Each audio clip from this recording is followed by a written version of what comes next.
Join us on another adventure with Wild and Free Interior Alaska, where we explore life off-grid in remote Alaska, sharing our experiences either building in a challenging environment, hunting, fishing, trapping, and family time, just to name a few, and so many more adventures. What are we waiting for? Let's go!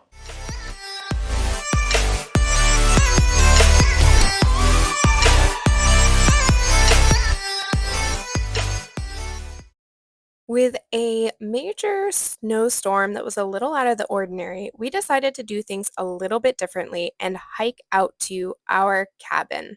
So I wanted to show you this series in several parts, getting ready, hiking out, and hiking back. So I'll be releasing them over a shorter period of time, so be sure to tune in and see exactly what this journey looked like. And let's get started and dive in to seeing how we prepared our hiking packs and the gear that we're going to use to travel out to our cabin. And it ended up being a little over 5 miles, so spoiler alert. Hello. So tomorrow we are going to walk out to the cabin. It will be the first time we've done that. Well, I did it almost 2 years ago, but the first time for the family doing it ever. Some reasoning behind that. They got 30 inches of snow up there since we've been there last, and then they had a ice rain mixture on top. So there's a thin frozen layer on top of almost 3 feet of snow. Getting snow machines stuck in that is an absolute nightmare. So we're gonna walk it. Our new winter trail is only 4 miles one way, so it should be pretty doable. Although like my parents and stuff think we're nuts for it. Walking 4 miles is insane theory. But we're gonna do it. Also, we could use the exercise. So we're gonna walk out. Luckily, it's our cabin, so most of the stuff we need is already there. We don't have to carry a lot of food or water or cooking stuff or anything like that. Everything's already there, so we really just got to carry what we need to get there. So you can see in front of us we have kind of the basics of it, and we'll show you packing it up. But hopefully we can do it without a lot of issue. Also, it's just easier to cruise the 80 highway miles without a trailer, the snow machines and everything else. It makes good YouTube content of us walking out there. So let's see how it goes. You get to see us suffer, and we're severely out of shape. We haven't done anything quite this intense in a while. So, it's a little challenge for ourselves, as well as, although it's going to be a chore to hike up the 4 miles, it might be an easier alternative compared to the snow conditions currently. So we are going to watch Camden here pack his bag. He is coming out with us. He's eager to do it. His brother wanted to stay behind, and that's fine. That's why we have grandparents here. So his brother's going to stay behind, and Camden's going to make the 4 miles out and 4 miles back with us. So he's got some snow pants that he's going to fit into his bag. You want to give him a hand, Dad, holding his bag open maybe? There you go, bud. All right, so he's got some snow pants. He's not going to be wearing snow pants out because we're going to be pretty physical. So he is going to be wearing some base layers and some other insulated overpants as well. So that's what he will start with, as well as the rain jacket you see him in with a fleece underneath, and of course a base layer top. So he's packing just like that. So he's packing some extra clothes in case we do find that he is cold and maybe we're at a slower pace than we thought and we're not working up a sweat. So it's always easier to add layers on the trail as we go. And what else do you think you need, bud? Food. You need some snacks. So you got some snacks there. Maybe put them in a pouch that's maybe accessible. You think maybe the top one? Do you have room in that one? You have some other goodies in there. You have a headlamp in there. He's got some matches. He's got a multi-tool. He's got a first aid kit. He's got a flashlight. You got some paracord in there. So he's got... Do we need this, or do we just have the matches? You have the matches, and then Mom and Dad will have some, so I don't think we'll need that this time.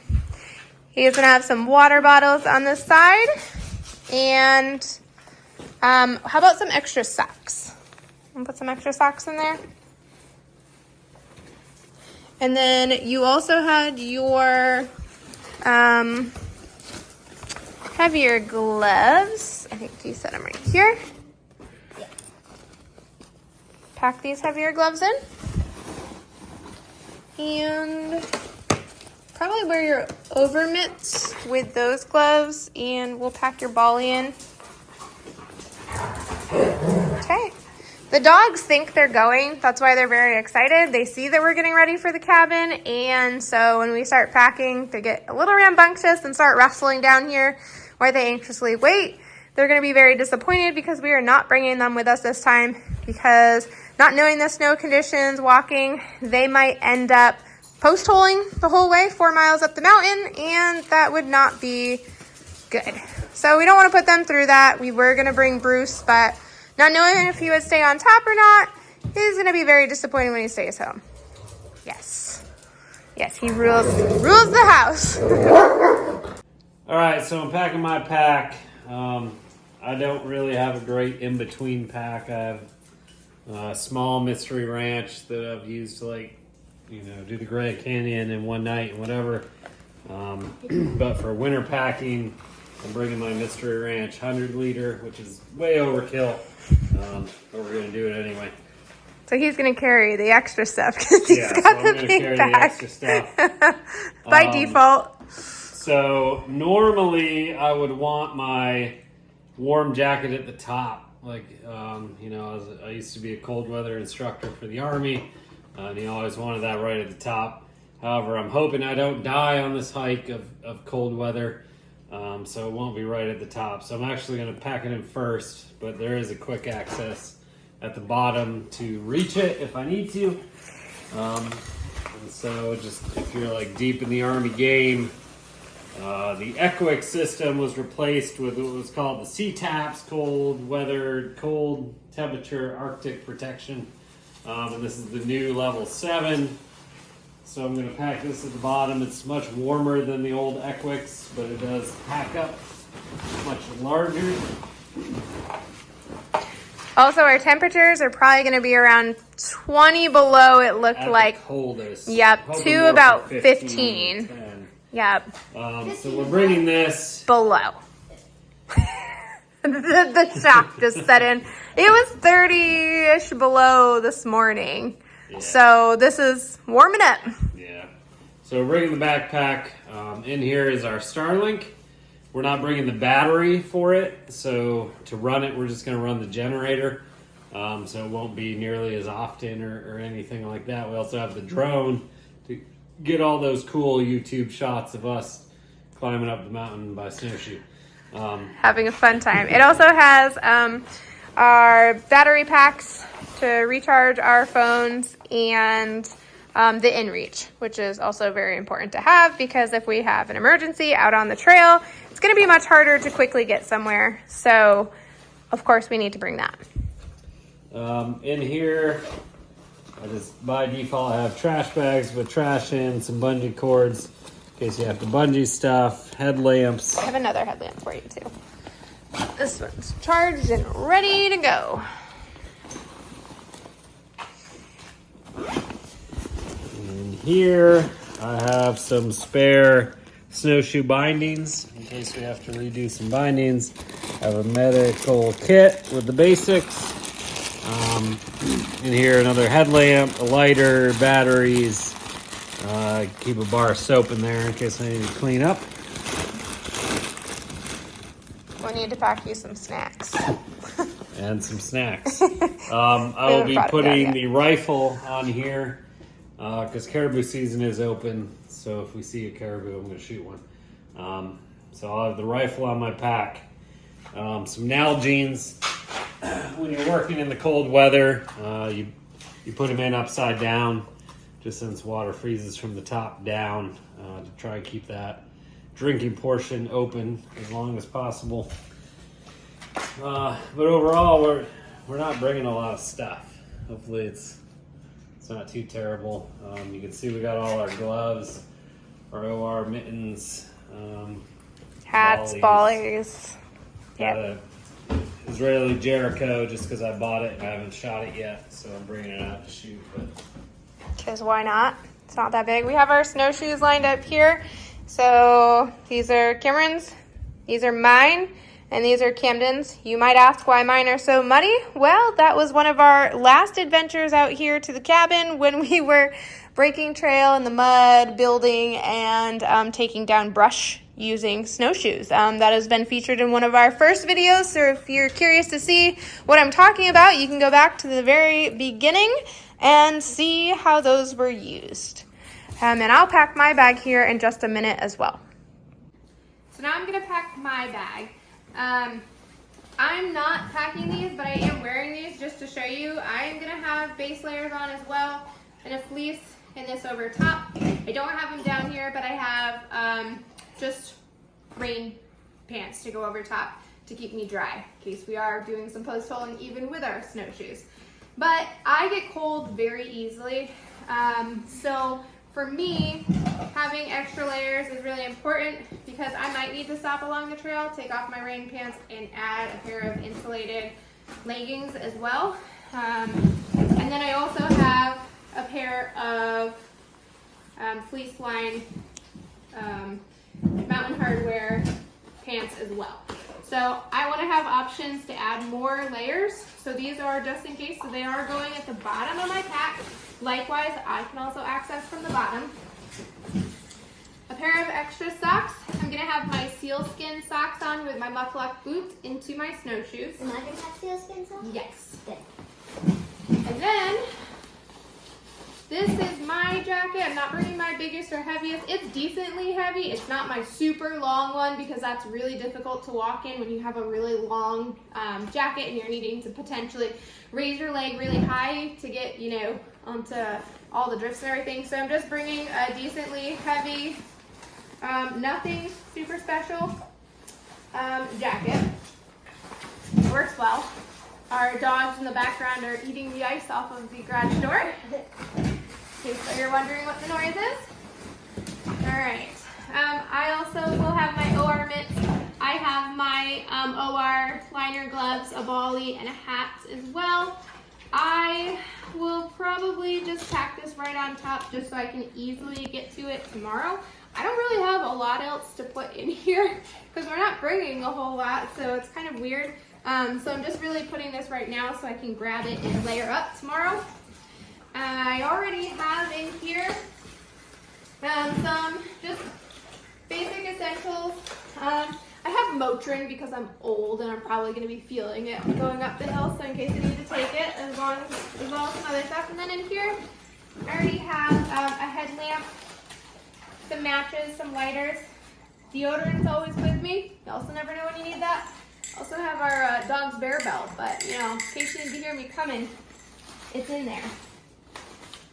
I don't think we're gonna have to worry about bears though. It'd be more of, you know, stumbling upon a moose and scaring it, which is entirely possible. We saw a lot of moose tracks on that trail last time.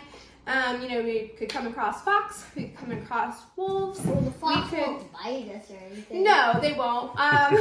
We could see lynx, we could see bunnies, we could see maybe a marten, who knows? They're out there. So you never know what we're gonna come across, but I don't think bears is gonna be one of them. So snacks. Snacks is what you've heard us talking about. I do have my snacks to put in here. I do like to put them in the top so they're readily accessible. Got some different granola with me. Some other little energy snack bites. Trail mix. And some little yogurt bites for a little boost of sugar. Snacks is going to be essential along the way. I see myself stopping quite frequently for a snack and some water. Likewise, I will have 2 Nalgene bottles on each side, placed upside down, as you heard Cameron explain. That's really important. So that'll be in my pack. Honestly, like, it's not much at all, but I'm probably going to be out there and dying, so I'll make sure to capture that just so you can see how miserable we will be. I'll be wearing, you know, over mitts, but also just being able to stick them on as I need to if I feel that I don't need them on me. So this is what it's like when you have your own cabin to go to. Your food is there. We have plenty of mountain house. We have plenty of canned goods. We have like emergency supply of food. We're counting on that. We're going to be melting snow for our water that we don't, you know, have out there with us. We also have some water on reserve that we can stick by the fire and melt if we need to as well. So we're going to be doing super minimal as far as like what we're eating. No elaborate meals to show you. Just bare minimum, getting out there, checking things out. Primarily want to try to get the snow load off of our outhouse because it had quite a lot of snow on it, and now we've had 30 inches of wet, heavy snow in addition to that. Hopefully it's still there. We might be ending up shoveling out the outhouse and putting, you know, plywood on top. So we don't know. This is kind of a really weird snow that we had. We had rain down here in Fairbanks for like 3.5, 4 days. It warmed up to about 35 degrees and it rained on top of our several feet of snow. And then we got some snow after that. So it made it an absolute disaster. Just wet, nasty, post-holing through everything. The snow is just trash. So up there at our cabin, about 100 miles from where we are, it was more snow. It was 30 inches of wet, heavy snow. The road crew, it took them 6 hours from where we're going to be starting at this trail to get out to our cabin to where we used to head into our trail, which is 5 miles up the highway. It took them 6 hours to clear that, and the rest of the road was closed. So you could not get across Eagle Summit. They have gates, and those were down. So it was a pretty wild, crazy storm that we had, and one of the reasons we weren't out there as that was falling, you know, our roads were just horrible, dangerous, and so now all of that has improved, hopefully, in theory, and now we're just left with trash snow, and we're gonna tackle it with our feet this time. Thanks for joining us. Give us a like and subscribe and follow for our next adventures on Wild and Free Interior Alaska.